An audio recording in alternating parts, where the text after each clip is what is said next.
Hi everyone, my name is Ekta Khurana, a current second year full-time MBA student at Weatherhead School of Management, Case Western Reserve University. I'm serving as the president of the Graduate Business Student Association at Weatherhead.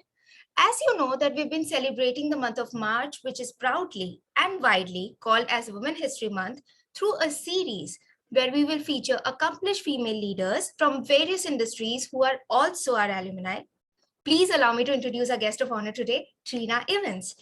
Trina is the Director of Corporate Center and Chief of Staff for KeyCorp. She's an industry-leading financial services executive with 30 plus years of experience in both transformation and continuous improvement. While she's led many teams in her career, Trina is best known for her ability to cultivate culture, influence business alignment, and successfully implement enterprise-wide change.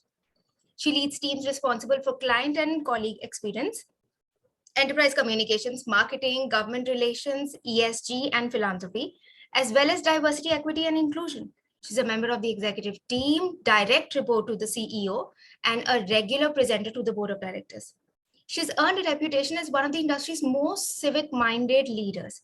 As a testament to her focus on creating shared value inside and outside the company, KeyBank has received an unprecedented 10 consecutive outstanding ratings for meeting or exceeding the terms of Community Reinvestment Act from the Office of the Comptroller of the Currency. Trina has been honored many times for her own civic footprint. Well, she serves on the board of directors of the Bank Administration Institute and on the boards of trustees of the Cleveland Food Bank, Rock and Roll Hall of Fame, Greater Cleveland Sports Commission, and the Weatherhead School of Management Visiting Committee. She's a director emeritus of the Cuyahoga Community College Foundation. She's a member of the National Association of Corporate Directors. And today, ladies and gentlemen, it is absolutely my privilege to welcome her. Thank you, Trina, for making time for us.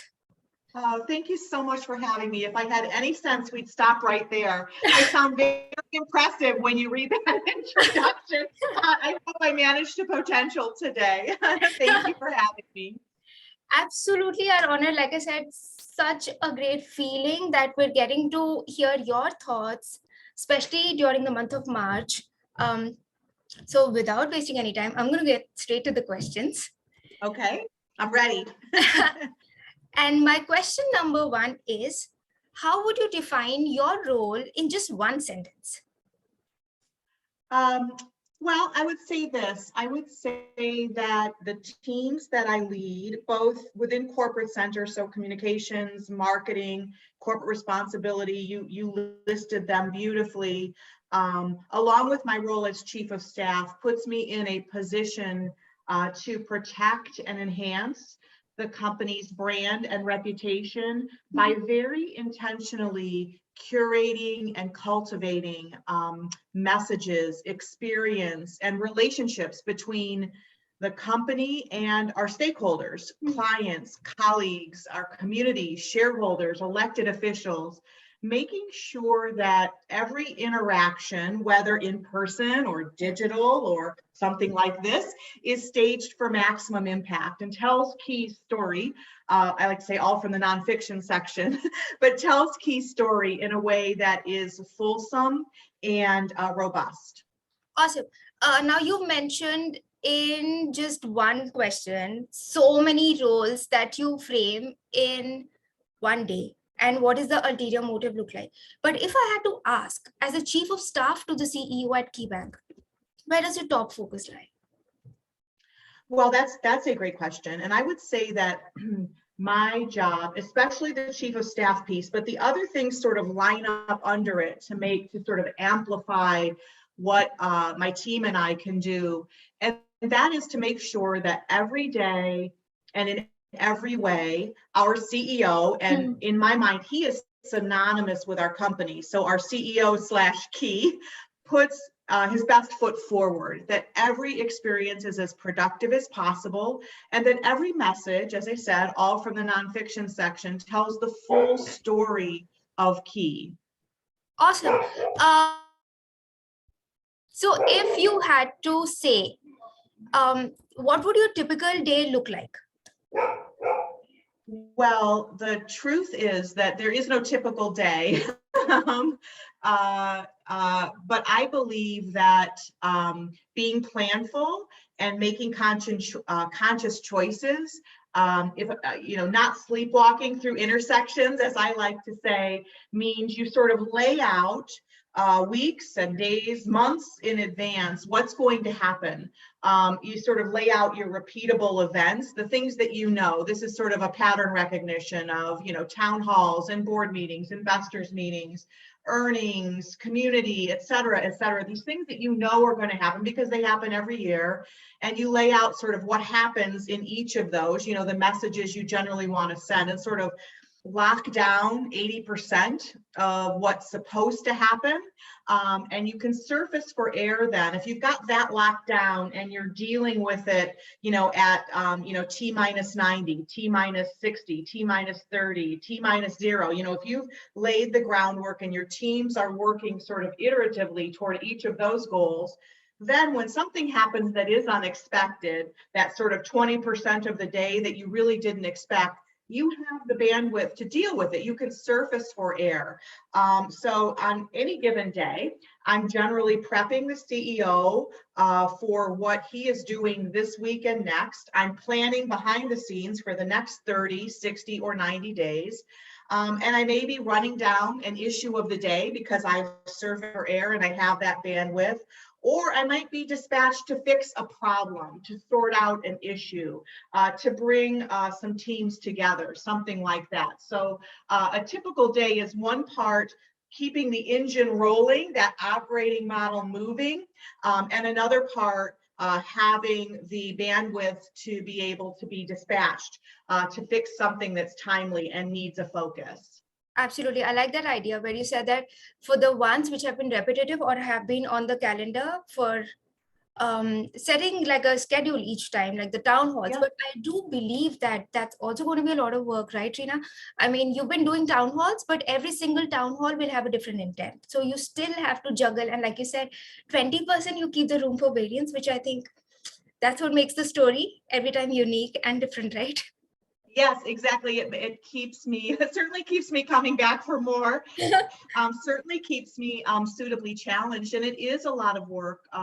There is, an entire team dedicated to that operating model and the rhythm that goes with it and what's coming next. And as you said, so intuitively, the content still has to be fresh. Just because it's the same meeting happening on the same date doesn't mean that the content isn't fresh. So you have to have this sort of editorial board review too, where you're prepping that content, and those things sort of move together. But it does leave you time to make conscious choices, to deal with something that has popped up that needs your focus. So it is an adventure, it's a wonderful ride as well. And I think for me, the key to not sort of being swallowed by it or taken under by the current is to view it as an adventure, a wave that you ride, a wave that you can, you stay on the crest, and that's what makes it fun. And also, I feel that each time, even during the COVID times, you mentioned about the town hall and the kind of communications would have also varied. Like one day you're reporting about what the status is, and then the next day you're telling about what the preventionary measures have been. And when you're doing that, you also have to be very, very cautious about what is it that employees want to listen. Is it about just the security, or is it about empathy? All of those elements. I'm sure it's an amazing story that you're telling. It's so, but that's the thing. And you've really, boy, I tell you, you graduate and you're hired, young lady, because that's exactly what you have to think about is you have to come at everything with a human's eyes, with empathy, with EQ, as much as your IQ, right? And you have to think, what do these people need to hear? What do they want to hear? And what do they need to hear? Two very different things. And COVID was a wonderful challenge of that, to make sure that you were, as a company, that we were flexing and accommodating and caring and human when they needed us most. Our employees, our teammates, but also our clients and our communities needed us more than ever during that time. So how do we take a company, 17,000 strong from Maine to Alaska, and flex it to meet the needs of every stakeholder we serve? And, stepping up to that challenge was for me stepping up to a wonderful opportunity. The opportunity brought obligation to do the right thing the right way, to be there when they needed us most. But it also was, to be, as you pointed out, 30 years into a career, I've never faced those kinds of challenges. Most of us haven't. And so to really have that opportunity to help and lead people through was a wonderful thing. And I'm just going to say that we've been told each time during the career sessions or how important it is to have the right attitude at the right time. You may not have the subject matter knowledge at that time, or you may not be very, very cautious of how this situation is going to make you work on. But as long as you want to do well in that situation and you have that intent of doing good, it's just you're automatically intended to figure out ways and means of finding answers. And this is exactly what you said. So I can relate theoretical concepts to what you're saying in the practicality of the corporate culture. Good. Yeah, there's so many times in your career where you won't know the answers. In fact, the more that you elevate, the more that your career grows, the higher you get in a company, the more often that you don't know the answers. All the answers, all the power, all the wisdom resides with the people who are doing the work. You have to have the common sense to go to them, to seek the wisdom, to get curious. And you have to have, I think, to your point, attitude and a willingness to say, what do people need? What do I need to do next? How do I ask the next question? How do I take the next step? How do I truly lean into the opportunity? I think you're spot on. So I have noted down all the key points that you've just mentioned. And that takes me to the next question now. So would you say that your role as the chief of staff and serving on the board of various associations blend towards value creation and brand building in their respective ways?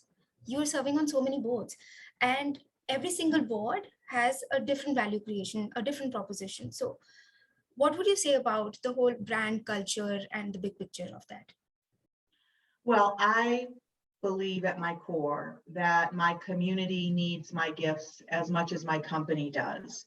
I think that it is possible to create shared value between your company and every stakeholder you serve. Certainly, it's clear to see the value between a company and its shareholders, but we create shared value with our clients and our colleagues. You know, the why Key, why work at Key, why bank at Key. I think you can do the same with communities. I think that there is a way to balance mission and margin to create that value. And I see myself as an ambassador for my company in everything we do, but never more acutely than when I'm out sort of wading into the community to do the things and to bring my company with me that a community needs. So I see community engagement like board service. I see volunteerism and philanthropy as central to not just enhancing my company's brand, but embracing my company's brand. KeyBank is a brand built on purpose to help our clients and communities thrive. And I take that very seriously. It would be very easy as a banker to focus on the client part of that, which we do very, very well. But this idea that and it's not intended to cut you in the middle of a conversation, but I was actually, the moment you said that as a banker, it's just by default. You think that you're thinking just about the clients because that comes first. Yeah. But like you mentioned, that client along with philanthropy, because we're looking at the bigger picture, we're looking at relationships, not just profit margins. And relationships play a major role. Yeah, exactly. I think that you have, as a banker, you this will sound very cliche, but you do have the opportunity to make dreams come true for the clients you serve. I think that we have that same obligation in the communities we serve, and to work for a company that is values forward and purpose driven is a great privilege. And so I see myself as an ambassador of that purpose. Awesome. Now we're talking about brand building at KeyBank, and you've had a really great and long association with KeyBank. My question is, how have you seen the brand evolution at KeyBank from where you started to where we are at the moment? Yeah, I think that the brand was, as most brands, the brand was and is a reflection of the times we find ourselves in, right? The brand, when I first joined Key, was very focused on selling products and services, very focused on this idea that, this sort of commoditization of what the bank sells. And the bank's brand has evolved to have a very strong brand identity with being relationship focused, being there for our clients when they need us at whatever life stage or business stage. Key is a consumer and commercial and institutional capital markets bank, and it has evolved into a brand that really is completely synced with our purpose. This idea of clients and communities thriving is brought to life in a brand, and it is in that sync that I think there is great power and a great identity, not just for clients, not just for communities who see us a certain way, but for our own employees, for teammates who come to Key and stay at Key to be part of an organization that is values forward, purpose driven, doing the right things the right way, a company focused on helping our clients thrive, whether that client is a retail bank client, a private bank client, a commercial client, a large institutional client, or whether you're a community focused on having a vital, vibrant, safe neighborhood. And I think that in so many ways, it is in aligning your brand with your purpose, aligning your culture with your purpose, that you create this amplified power in how you go to market. And I think that in doing so, every stakeholder is satisfied. Shareholders are happy with a productive, profitable Key. Clients are happy, teammates are happy, and communities are happy. And so I think that identity has evolved from this idea of selling stuff to being very needs and relationship focused with every stakeholder we serve. Yeah, it's almost like a win-win situation, like you mentioned. Every stakeholder is happy in their own front, in their own perspectives. And I'm sure this must have been a lot of work to try to get to a position where it's a people-centric one, and you'd also think about the margins, because that's the bottom thing. But at the same time, looking after community, because Key is such a brand. When you talk about Key, it's about you talking about a community, their relationships, and then banking. So it's just not about an organization which is only going for profits, but it's about the difference that they've created to the communities by bringing everyone alive on the same page. So I think it's exactly good. Yeah, it is in two words: shared value. How do you think about every day and in every way creating shared value for that stakeholder so that they are seeing value in whatever investment they have in or with Key? So that's going to take me to the next question, where I want to know, of all the learnings that you've had at Weatherhead, which is it that you still practice while at work? Oh my gosh. Well, as you know, I am a proud alum of both Case Western and Weatherhead. And I learned so much there, not just what I learned from my courses, but what I learned about myself. And I would say that three things sort of stand out for me in my day-to-day. And again, there is no substitute for all of the lessons, as my grandmother would say, the book learning and the self-learning that I had there. But I would point out three things. The first was from a finance professor. His name was Rob Cower. He has passed away. But he taught me there is no substitute for hard work. And that hard work needs to be put into understanding the business. And to understand the business, you have to know how it works and how it makes money. And those are two different things. So you have to know the culture of the place, the operating model of the place, how to get things done in that system, whatever it is. And you have to know how it makes money, because that's going to drive your business leaders. It is part of their divining rod for every decision they make. And that principle has guided me throughout. It helps me to understand where someone's coming from. It helps me to make change happen within the system I work. And I've worked in nearly every part of the bank, from the front office to the back room and across different businesses at Key. And understanding the company's culture and the company's business has been not only invaluable to getting stuff done, but also made me a very versatile resource for the teams I was a part of. And I'm very proud of that. The second thing I would say that is really central to everything I do, and that is emotional intelligence. And I had the privilege of learning from Professor Boyatsis. I cannot overstate the importance of EQ to both success and fulfillment. This idea of being self and other aware, of leading with empathy. You used the word earlier today, and that guides me every day, how to wade into situations and address opportunities with a level of self-awareness and an interest in other awareness that guides me every day. And then finally, I also was privileged to learn appreciative inquiry from Dr. David Cooperrider, who is a personal hero of mine. And it is the appreciative inquiry process, as I'm dealing with that 20% of my day that is inevitably bumpy. It is that that is one part sort of this scientific approach to problem sizing, problem solving, but it's also an attitude. It is also how you go about it. And in my world, it's not just what you achieve, it's how you achieve it.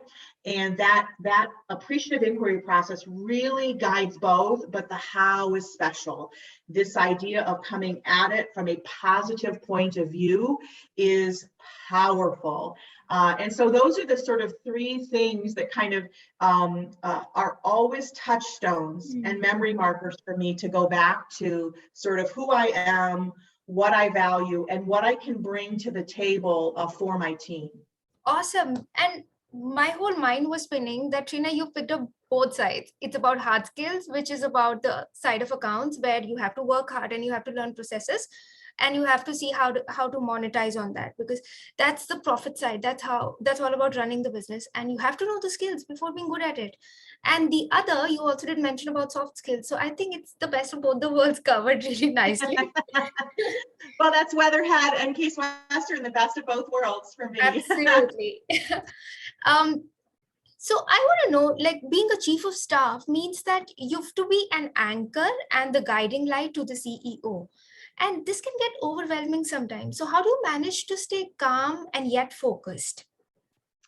Well, in a word, I would say compartmentalization, which is a skill I have not always been good at, but have certainly in the last decade or so become very good at. And that is the importance of understanding that in any given moment, I have to be present.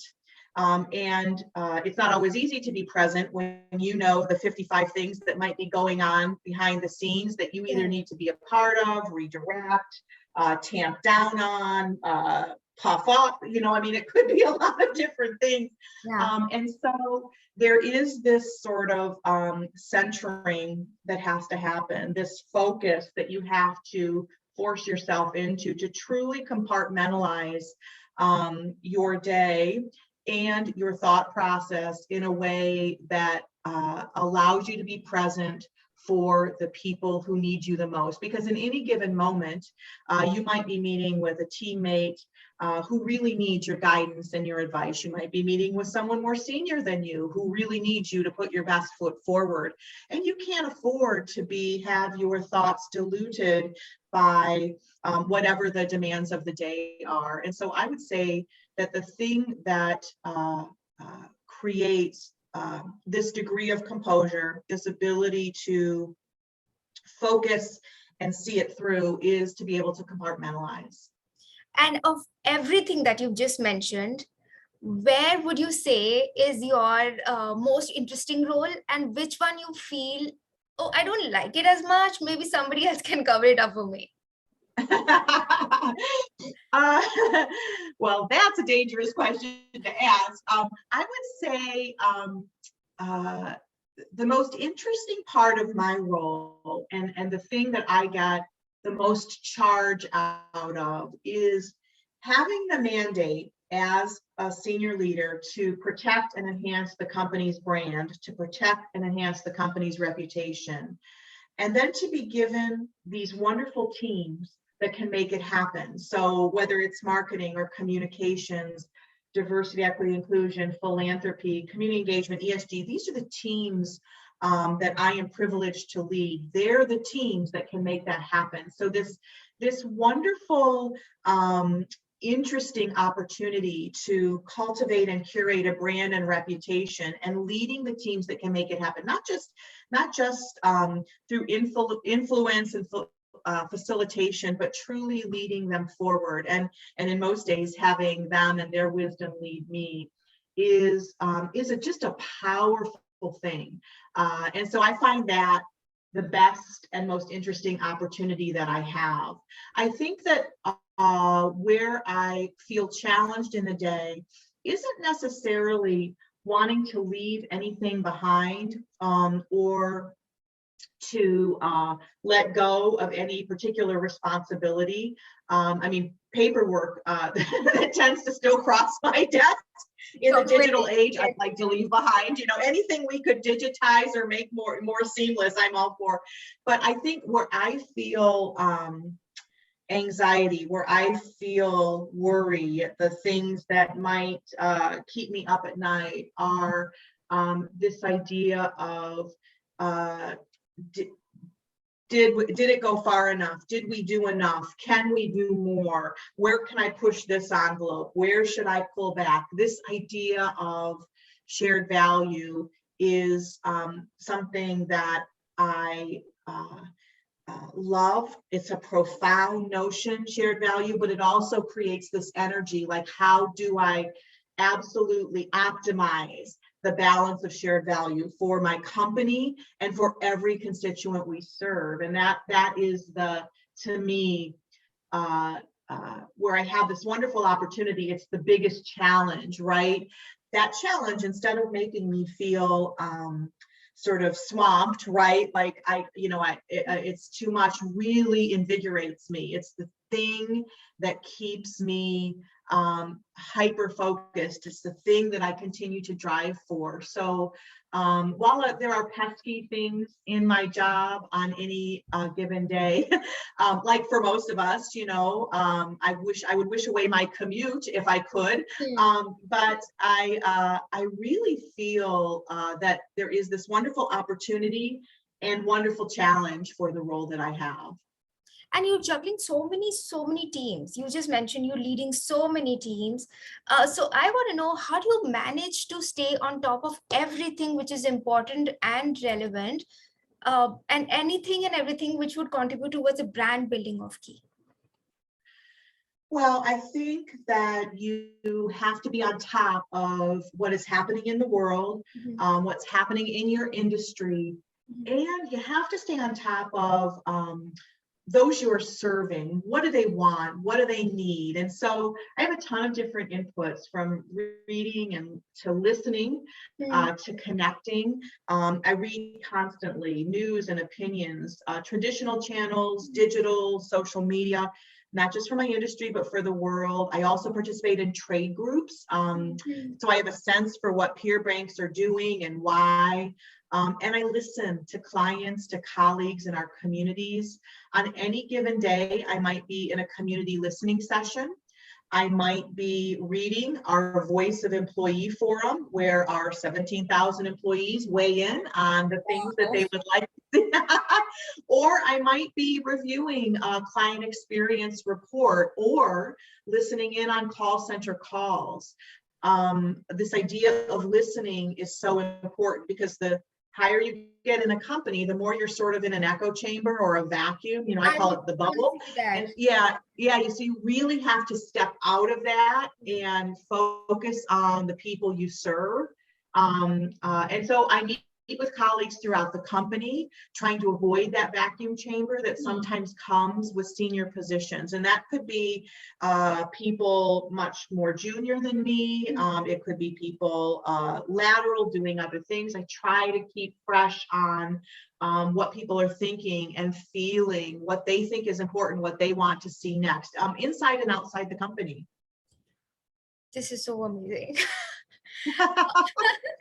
My next question, and it's a very direct question. So I would want to, and this is something that I want to ask, not just for me, but I'm sure for a lot of other students who are also getting inspired, is what would you define to be some of the key skills that you definitely have to have in order to be the best at chief of staff? I know you just mentioned about listening and having an open ear and knowing what everything happening around, but what are the core skills that you've experienced over your span of such an extended and amazing experience?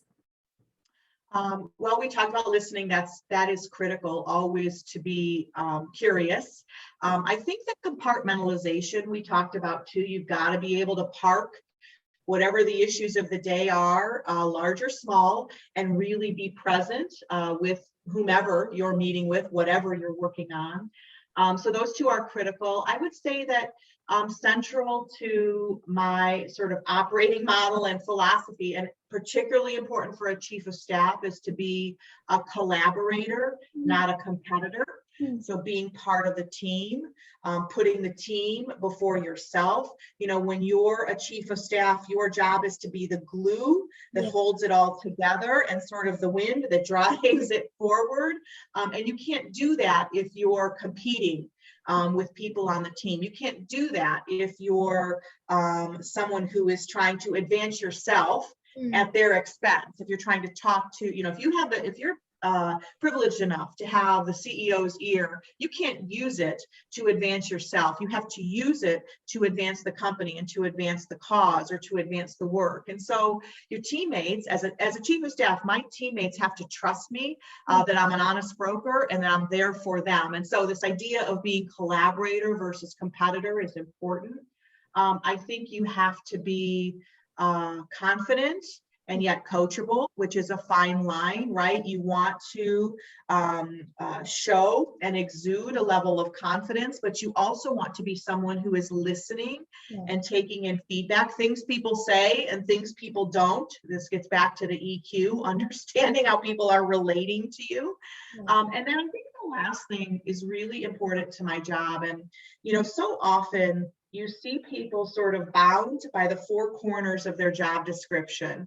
They're so focused on just achieving what they're setting out to do, swimming the length of their swim lane, that they don't think of it like it's plaid, right? It's not stripes, it's plaid. We all have to work together. And so I talk about the difference between responsibility and accountability. And I think accountability is a choice. And so for me, it is every day choosing accountability, going the extra mile, making the extra call, reaching out to help the person in the swim lane next to me, even though it's not my job, but reaching out, lifting them up so that we both get to the finish line together. And that is a choice you make every day, to expend that energy on something different and more than yourself. Yeah, and that is so true. The next question is a little different, but since we're talking about March and women, I want to know, in your opinion, how important you think is ambition for females? Well, I think that ambition is critical. I think that industriousness needs to travel with it. You see that people are industrious without ambition, and you see people who are ambitious but not industrious, not willing to put the work in. The most successful people are both industrious and ambitious. The people who are willing to put the work in and are willing to advance themselves. I think more successful still are those people who are industrious, ambitious, and accountable, beyond themselves, accountable for something greater. Awesome. I have heard so many things from you right now, not just about roles, but about everything that you've done by far and how you've evolved Key over the years. But I want to know from you, if you were to define yourself in just one word, what would that be? I would say that if I were going to define myself in one word, it would be buoyant, maybe unsinkable. You can't let uh, yourself be taken under by the amount of work, by uh, the type of work. You have to be able to rise to the top, to be buoyant, to be positive, to be unsinkable. And for me, that is equal parts sort of attitude and aptitude. Right. And if you had to tell me one of the corporate value which you think is the utmost important one for you, what would that be?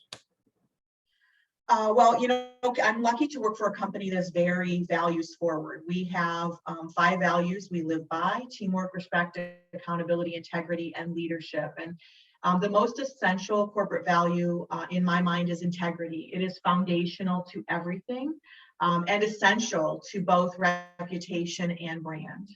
Right. Now, Trina, so many years of experience already, serving on so many boards, seen a lot, doing a lot. But if you would have to give a piece of advice to your younger self right now, what would that be? Well, I'm asked this question quite a bit, and what I would tell myself is to be authentic. I would have gotten there sooner had I had someone telling me that. Be authentic, know yourself, be yourself. The truth is that all of us are standing in camouflage in the middle of an empty parking lot. We all see each other for who we really are. So pretending you're something else is simply a waste of time.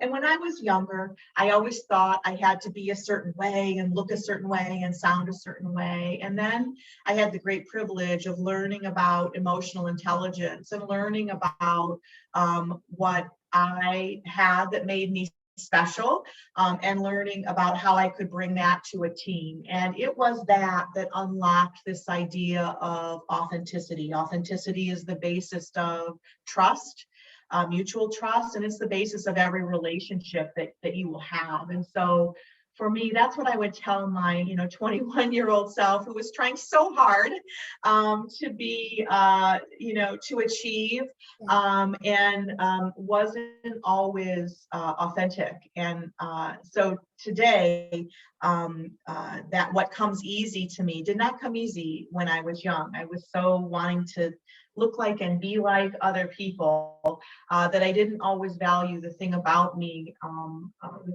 that made me special. Right. This was so good. Next question is, you are a female leader and you've been managing so many teams. There are certain set of qualities which men already have and female earn. So in that respect, how would you define a female leader? Well, it's interesting that you say that. I would define a good female leader the way I would define any good leader. Smart, empathetic, self-aware, humble, kind, capable, resilient, and intentional. I believe that a good leader is a servant to their stakeholders. And I think that women and men who are focused in that way are often the most successful. They're the most successful with their external stakeholders, and they're the most successful with the people they lead. And so for me, those are sort of guiding principles. And those are the things that I admire in other leaders as well. Awesome. Now we've come towards the end of this segment, and I want to know what is the one piece of advice you would like to give to all the young aspirants who are studying right now and stepping into the corporate culture? I would say this. I would say that it is so important to focus on getting the right results the right way. It is not enough to just deliver results. It is not enough to just deliver results with good values. You have to do both. You have to sync that up and be very intentional about where and how you're spending your time and what and how you're delivering. And in my view, you can only be a top performer if your approach and your values and your character are as strong as your results are.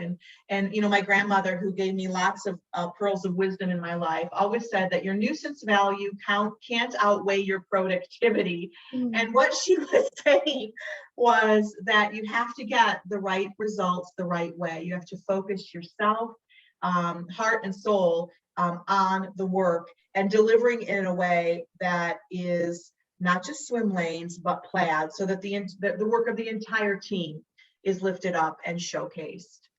Wow.